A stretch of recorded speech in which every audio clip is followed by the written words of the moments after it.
நம்ம Ashwin sweets export பண்றதுக்கு 7373041434 contact பண்ணுங்க. வந்திருக்கக்கூடிய தீர்ப்பு என்பது யாரெல்லாம் பெட்டிஷன் ஃபைல் பண்ணிருக்காங்களோ எல்லோரையும் சமாதானப்படுத்தும் விதமாக, அதே நேரத்தில் பேலன்ஸ் ஆஃப் ஜஸ்டிஸ், அந்த நீதி தராசு தட்டு சமமாக இருப்பதற்காக உச்சநீதிமன்றம் முயற்சி எடுத்திருக்கிறாங்க. சிபிஐ விசாரணை செய்யும். அதற்கு மேல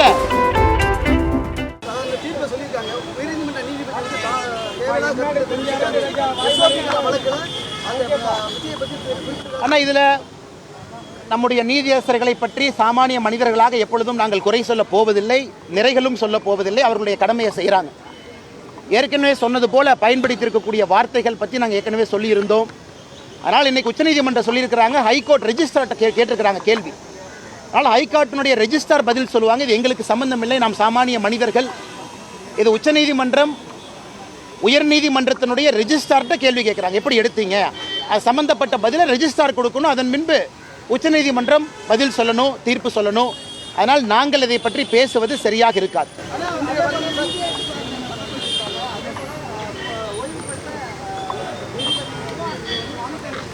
ஆனால் அதை தாங்க நான் சொன்னேன், அதையும் வரவேற்கின்றோம். ஏன்னா இன்னைக்கு எல்லா தரப்பு கட்சிகளும் வைத்திருக்கக்கூடிய வாதங்களும் இந்த தீர்ப்பில் வந்திருக்கு.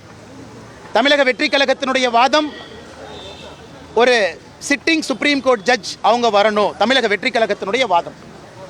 தமிழகத்திற்கு வந்த தேசிய ஜனநாயக கூட்டணியுடைய 8 எம்பிக்கள், அவர்களுடைய வாதம் சிட்டிங் சுப்ரீம் கோர்ட் ஜட்ஜு இதை மானிட்டர் பண்ணணும்.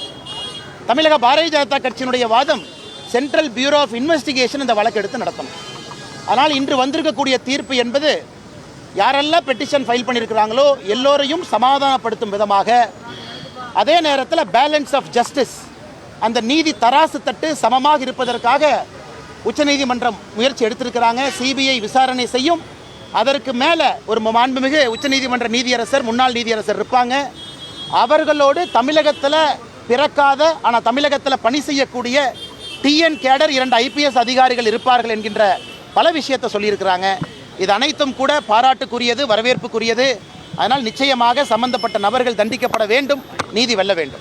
நம்ம அஸ்வின் ஸ்வீட்ஸ் எக்ஸ்போர்ட் பண்றதுக்கு 7373041434 கான்டாக்ட் பண்ணுங்க.